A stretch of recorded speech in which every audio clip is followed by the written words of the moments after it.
today we have some special guests, Pinki and Jay, and we're going to be talking about relationships, tradition, and how to balance that with kids in a Blindian relationship. And I'm really excited because this is our first, very, very, very first interview. And if you like this, go ahead and press that subscribe button there at the bottom.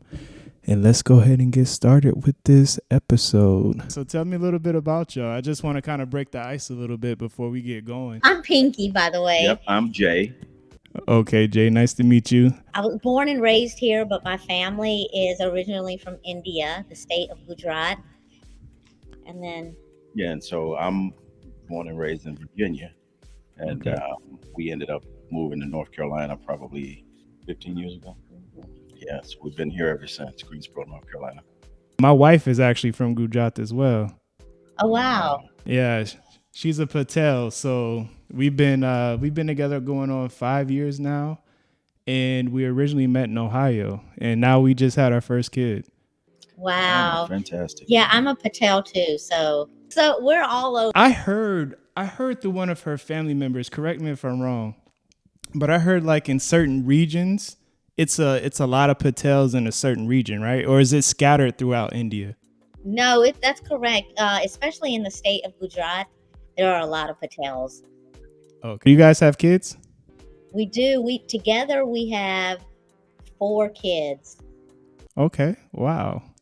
We just had our first, and I don't know about a second. It's a lot of hard work. Our baby's 4 months old, and I mean, I don't know. It's just a lot of work. So you guys are sleeping good at night, right? We just got to a point where she's sleeping for about 5-6 hours straight. I remember when we first had her, every 2 hours she would get up. We've been there, right? Yeah, we've been there a few times. Oh. Yeah. So our children, we've got 3 that are grown, and the ages range from 23 all the way down to 10. Wow. How did that impact the cultural differences? Like, how did you guys balance everything for your kids?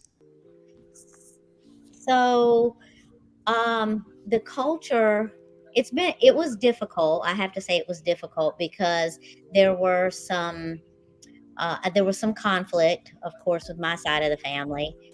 So especially our older children, they were not exposed to my culture at an early age. They came later on in life, maybe when they were teenagers.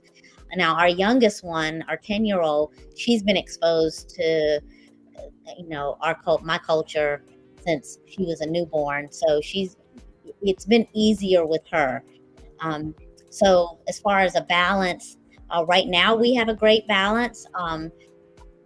Just because also my family lives pretty much in the same subdivision as we do now. But it hasn't always been that way. How did it affect you on your side, being African American? They always, embraced it, because in my family, we do have a range of, different ethnicities in our family as well. So I knew that wouldn't be an issue because even though I grew up in a predominantly African American neighborhood, I was always open to, other cultures and ethnicities. So, for me, it was a lot easier. But that struggle and breaking through that glass with mainly her father, that was where the difficulty came in. And, How long did it take that break to happen? What type of patience did you have to have? It was about 4 years. About 4 years, right? Okay. What was the difficult part for me is to watch her, because I knew she wanted to have a relationship with her father, and to have to stand on the sideline and not be able to really say anything because I didn't want to damage the relationship further, right? Yeah. But it got to a point where it was almost damaged the relationship further, right? Yeah. But it got to a point where it was almost, 4 years in, it was a late night, maybe 11 o'clock at night. And I think she had a conversation with the father, who at that point in time, he lived about an hour away from where we currently live in North Carolina. He was in Virginia. And I just said, you know what, it's time for me and her father to have a conversation. Got in my car while she was in the bathroom taking a bath. I drove to Virginia. Wow. Knocked on the door. like 11 at night. He comes to the door. He was like, "Who is it?" I said, "This is Jay. Um, Respectfully, I'd like to have a conversation." He said, "Hold on one moment." So he went back, got some keys. We went to a room, just him and I, and we talked about culture, and and I explained who I am to him, and and how I view life, and that was probably a good 2 hours, and I walked away from that, and I think that was probably the turning point of our relationship. Yeah, it's a completely different relationship that he and I have now. See, that was that respect thing that you built between the both of y'all, and it was good for you to do. Opened up everything for you, I'm sure.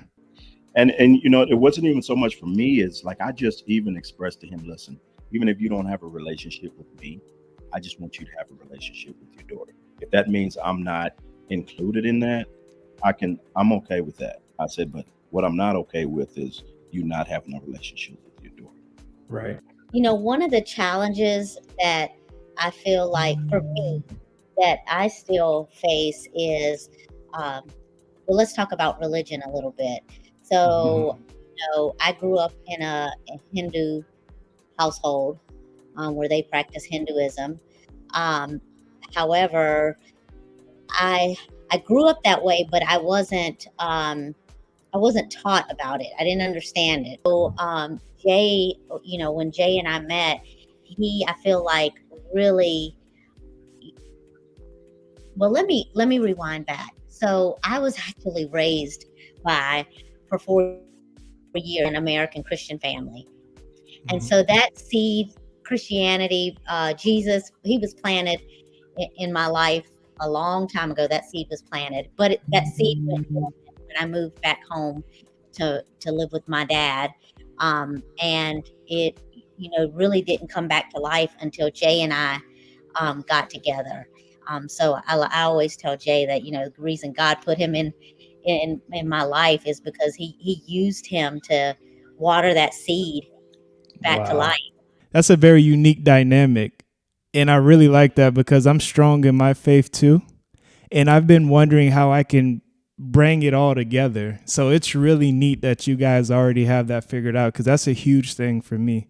My wife, she's of course brought up in the Hindu religion as well. I'm heavily involved in my religion as well. And now that we have a daughter, my thing is how do we bridge the gap? It's very interesting and it's very good to see that you guys have that already figured out. We went through some things in our relationship where the Holy Spirit spoke to me, Yeah. and the Holy Spirit had to work in me for me to see it. Jay didn't have to do anything, and it took several years though. So all I can say, is you just have to be patient. You just got to plant the seed. That's all you got to do. And you just got to let it grow from that point. Don't be forceful. Don't try to make anything happen. Be patient. Because the thing for me is I want to build some type of, foundation, a religious foundation for my daughter. And I want to make sure that my daughter knows God and understands God and prays and, do all the things that I do. I feel like that just makes me a better person because if you're connected to that higher being, you just move and operate completely differently, right? And I just want to make sure that my daughter knows that side of me. But at the same time, I do understand that my wife is Indian and I respect that and I don't want to cross any boundaries. So that's been a huge thing that we've had to experience and go through. Yeah, I'll speak to this. One of the things, at least from my perspective, was I grew up in a Baptist church and then Pentecostal church. So I've seen the sides of that. And it was all, when I looked around, I was worshiping with everybody that looked like me. Yeah. And as I told you before, I really push diversity. So we made it our mission to find a church that was multicultural. So we go to a multicultural church. That really makes that whole transition a lot easier. Because you worship with not just African American, there's Hispanic, just Asian. You have different cultures in there, and it's just that's what we were looking for. We wanted to Yeah. expose our kids to that. Okay. Because I don't know if you know go to a predominantly black church, or we've been to predominantly black churches. She's been to predominantly black churches. We Yeah. feel comfortable when we're in a diverse environment, and Yeah. that's what we're Understood. looking for. Yeah. So I grew up Baptist. So I went to Greater Grand Central, got baptized there. As I got older, I went non-denominational. It definitely feels a lot comfortable than the other churches that I attended, in my early 20s. So when everybody looks different, it just makes you feel a lot more comfortable. Definitely. I really appreciate that, y'all. Y'all helping me out a lot. So that's the beauty of this. Like meeting other Blindian couples and picking each other's brains and finding out what works and healthy solutions. And what's some positive cultural takeaways that we can pass along from this conversation? I feel like, especially for our kids and even others out there, it just stops like all the closed-mindedness. Yeah. So many people tend to be very closed-minded, and I think our relationship and then the fact that we have Blindian children, um, it opens up a whole new perspective for people. It's okay. Like, Yeah, I would agree with you. I appreciate that. You have any takeaways, sir? I like so many things from the Indian culture, and I like things from the African American culture. But blending the two is really good because I think it's a rich culture. Both of us have rich cultures, right? Yeah.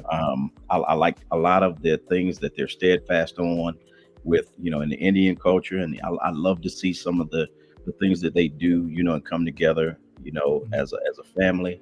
I always want our family to do that, to always come together, and I want, all of our kids to be able to just feel like they have a firm foundation in the African American culture and in the Indian culture. So I think blending the two, it's just a good mix of sauce together. We've kind of eliminated things, from both of our cultures that the negative part of like it. The stereotype, we eliminated it. Like one of the hardest things for me was that in this society or in this culture, it's like, okay, when your kids are 18, they're on their own. Exactly. I literally listen, I literally told my wife this. As soon as I turned 18, it was okay. You got to go to college. You got to get out. You got to take care of yourself now, pay your own bills. It's the African American culture. And I told my wife, I said, if we just had a little bit more support, to get out there, save, work more, not have to jump into bills and responsibilities like that, then we would be better off, right? As a younger generation, we would have been better off. But I do appreciate the fact that in her culture, right, you can be 35 and still stay at home. Matter of fact, they want you to stay home. You can save. You can do other things like open business. Business is another one. They're pro-business, right? African American culture, we like to play it safe. And then on my culture, it was just the level of controlling and strictness that, I've learned to try to eliminate, because when the way Jay parents and the way I parent are like, I'm the bad guy because I'm too strict, and he's the good guy. He lets stuff go, and he's more nurturing. I'm more like books, education, save money, so I've tried to eliminate that out of my parenting role and try to be more understanding and loving, because mental health is a huge issue. Yes, it is right now. And so I focus more on that, especially with our 10-year-old, is how can I'm the education, of course, is important, saving money is important, but how can I do this in a loving way? And God is that piece of that, you know what I mean? Yes.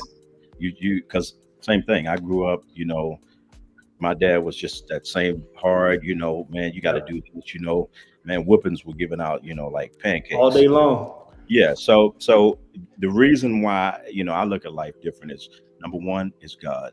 God has always been that part of my life that has um, allowed me to be, who I am, and I try to be the same person to everybody I meet, and meet them where they are, um, and we try to show love to everybody that we meet. That's why we have such a diverse circle, and we Yeah. love it. And and that's by design.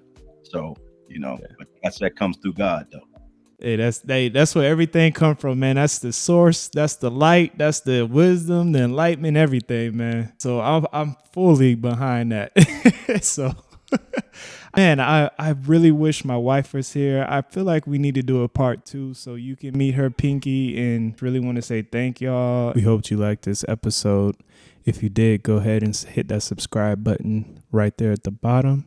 And stay tuned. Every week we drop a new episode, and we're looking forward to continue this podcast called Blindian Street.